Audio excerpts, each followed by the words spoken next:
Bienvenue dans le fil politique. Dans cette vidéo, Valère donne son avis sur l'opposition et Tiroma. Écoutons ensemble et n'oublie pas de t'abonner. Alors, on voit donc ces résultats. Il y a un leader politique qui estime que l'opposition a perdu ce qui aurait dû être l'élection la plus facile au regard justement de la colère du peuple. Je suis d'accord.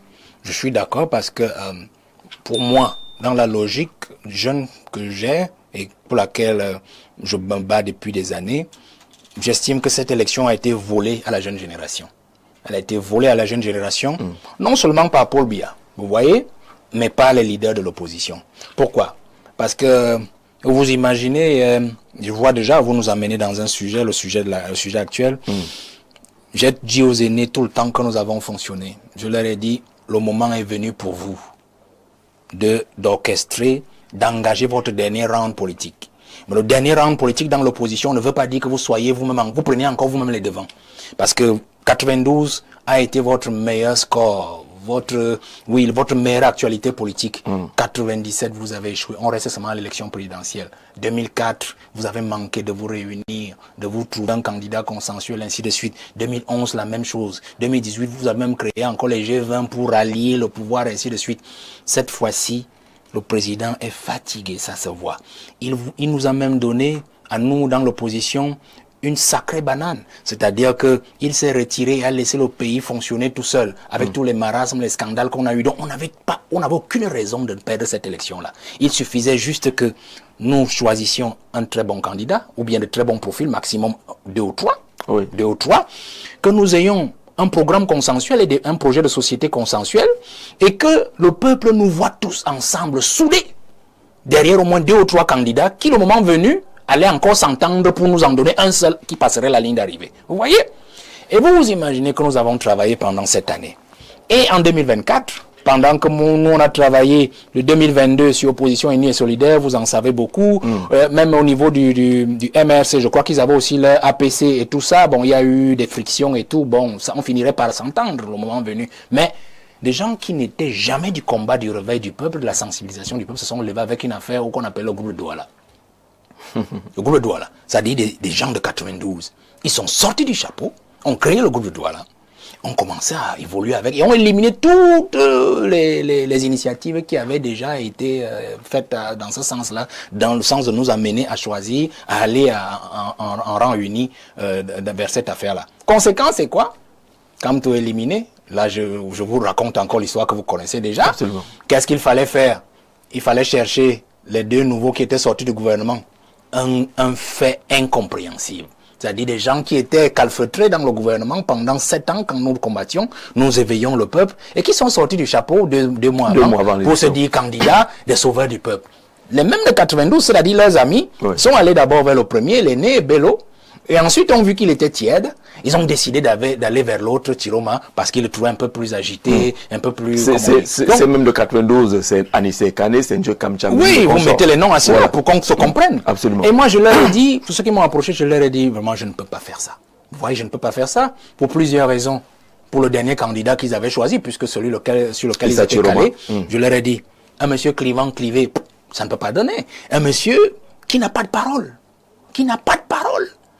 Qu'est-ce qui nous prouve que, avec la langue qu'il a retournée à chaque fois depuis longtemps, il ne va pas retourner cette même langue-là encore le moment venu, peut-être si on s'engage derrière lui et nous abandonner au carrefour. Je crois peut-être qu'on ira plus au fond de ce sujet-là et on comprendra davantage ce qui s'est passé. Vous voyez?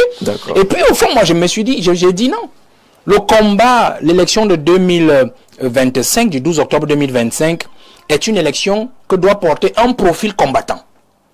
De ces 7 dernières années, un profil combattant que l'on a vu, que ce soit chez les aînés, que ce soit dans la jeunesse, vous voyez, mais un profil combattant, c'est-à-dire un profil qu'on a vu sur le terrain, vous voyez, dont on connaît le langage, dont on connaît le projet, dont on connaît le programme, dont on connaît le profil, vous voyez, et dont on connaît même la teneur des idées, du comportement, vous voyez, et même, je vais dire quelque chose, dont on connaît l'arrogance politique vis-à-vis du pouvoir en place. Mais alors, celui-là, j'ai compris qu'ils ont fait une affaire d'amis, et puis ils ont voulu nous embarquer dans cette histoire-là.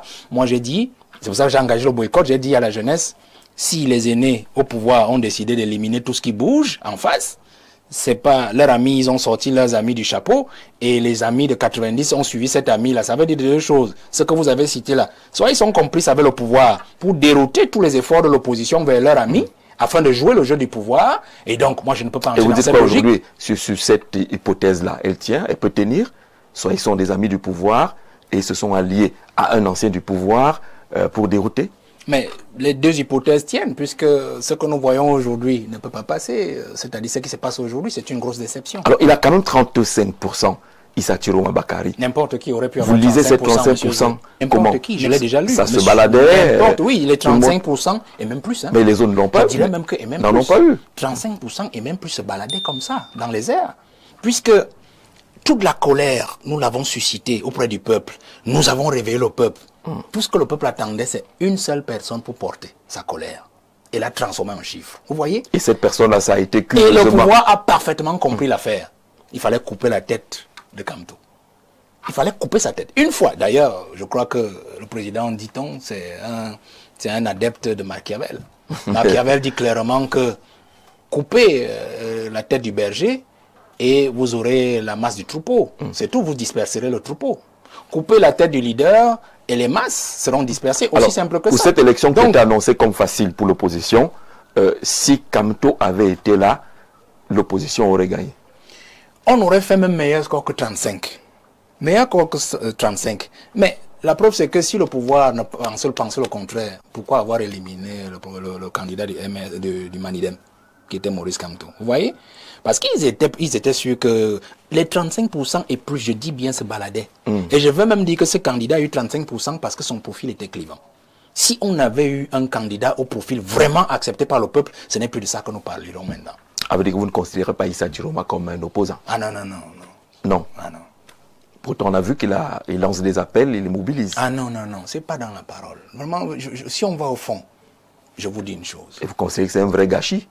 Un sacré gâchis. Ils nous ont perdu une occasion précieuse pour le changement. Et d'ailleurs, je leur ai dit, et je profite encore pour le leur dire, 2025, le 12 octobre était la dernière chance, la dernière ronde politique.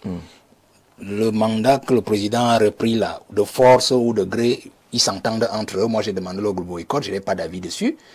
C'est un mandat qui est pour la jeunesse, c'est-à-dire que la jeunesse doit fourbir ses armes pour s'assurer qu'elle prendra le pouvoir aux prochaines élections.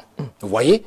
Donc les aînés comprennent que c'était la fin, leur fin politique, qu'eux-mêmes ils ont travaillé sereinement. Maintenant, sur le candidat dont vous parlez, les faits sont là, monsieur Jean-Jacques Zéry. Ça aurait dû être un vendredi de deuil national aujourd'hui. J'ai cru que votre tenue était proche de ce deuil national. Un appel a été lancé par Issa Chiroma Bakary.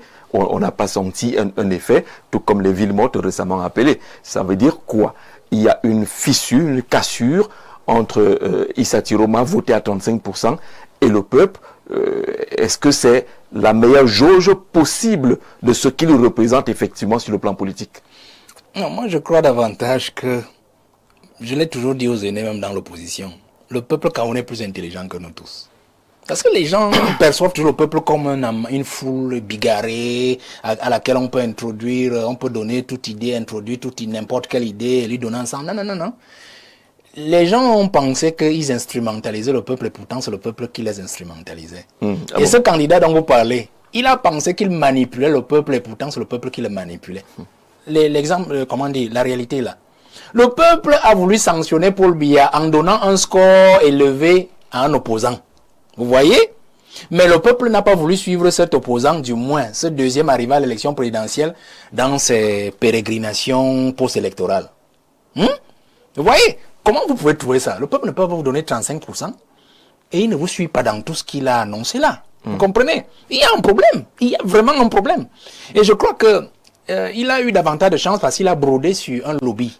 Le lobby septentrional, c'est-à-dire que le lobby politique ou électoraliste septentrional, c'est-à-dire que le septentrion a toujours été évoqué et considéré comme la manne politique du pouvoir en place, du régime en place. Et lui, fils de là, il s'est dit, si je pars du septentrion, je suis d'abord un fils de là, je brode, j'arrive à prendre ou à capter un électorat de ce côté, je peux le compléter avec les 7 autres régions. C'était son équation simple, vous voyez. Cela lui a réussi. Mais il n'a pas compris une chose, c'est que Le peuple, lui, dans sa colère, voulait passer un message à celui à qui il a donné l'élection en 2018. Et il a passé son message 35%. Il a coupé la poire en deux, 35% et 53%. Mais il n'a pas voulu le suivre après, parce qu'en fait, non seulement il n'a pas voulu le suivre, mais les stratégies même de ceux qu'ils ont monté, insurrection, je sais pas, moi je n'appelle pas ça insurrection, j'appelle ça contestation populaire, n'ont pas été vraiment bien montées, puisque, bon, ma petite expérience, j'ai toujours dit, quand j'ai vu l'affaire, j'ai dit, ça là, ça ne peut aller nulle part. C'est-à-dire que la meilleure façon de faire échouer une révolution, c'est de la retourner contre le peuple lui-même.